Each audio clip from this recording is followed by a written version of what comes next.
So I bought a big vise, a Fortis steel, the number 10, which I guess is like the big one.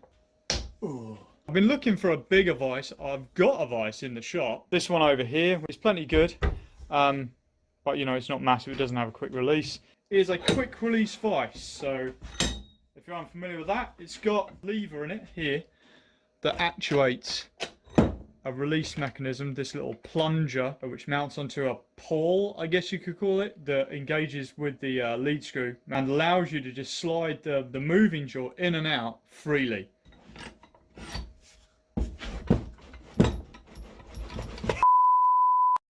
Ooh. Today I'd like to take the vise apart, get the quick release mechanism off, get it all apart, give it all a good clean up, maybe lick a paint. To be brutally honest, this does work, it's just a bit gummy, so there's not really generally any reason to take a vise apart, but I'm going to anyway. And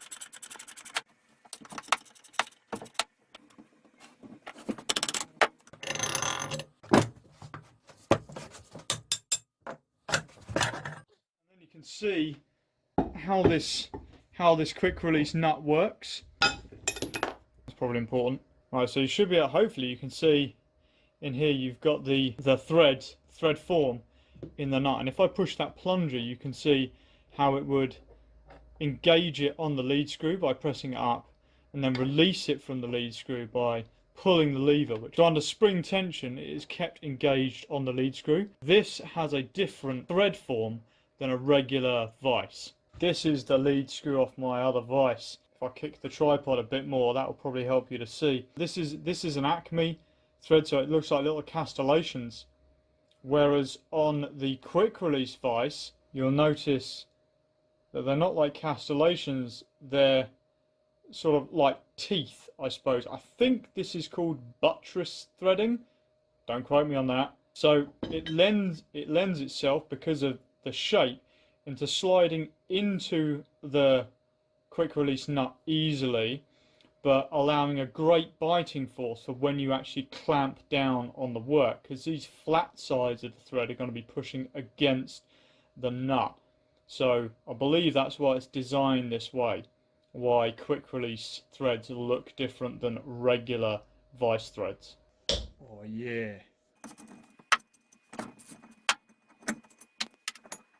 Oh, it's a puzzle as well as a vice. I'll give it to Fortis, they were ahead of their time.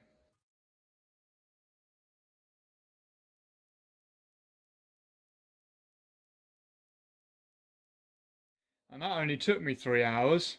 So ordinarily this half nut sits right up against the lead screw threads, which allows the lead screw to engage on a half nut. And obviously this is fixed here. This is fixed to the moving vice jaw, allows you to wind the moving vice jaw in and out. You then actuate the quick release mechanism via this piece here. There's the handle.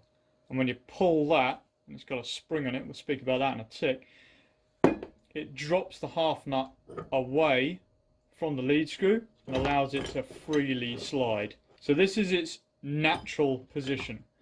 It's designed in such a way that this spring, and the way it's fed through the little V groove between this non-moving post and this plunger, if you like, keeps this under tension against the lead screw. Then when you pull the handle, it pulls this away from the lead screw, allowing you to move the carriage freely.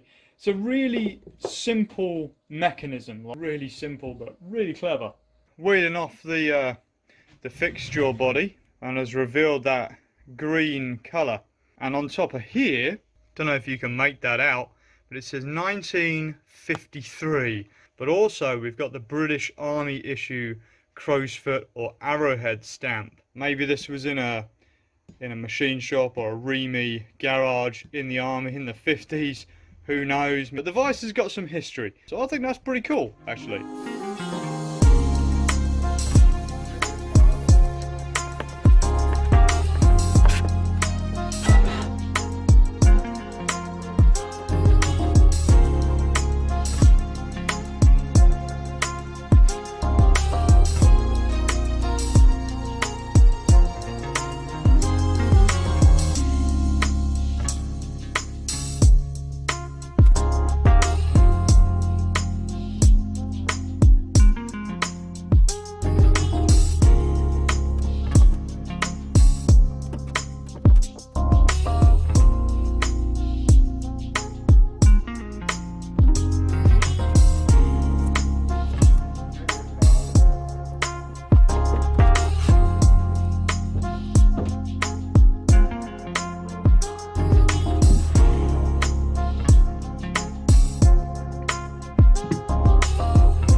Right, well that's enough artsy fartsy pan shots for now. I've got a whopping number of bolts here to sort out.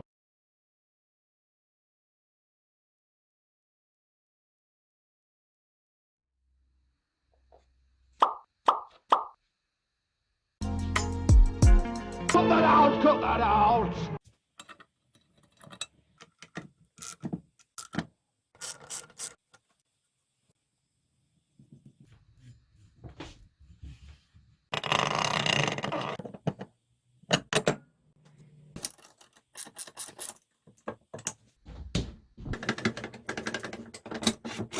The windy bit works, the levery bit works, and it's all as you would expect it. So I'm going to count that as a win. Now I've just got to find a place for it to live.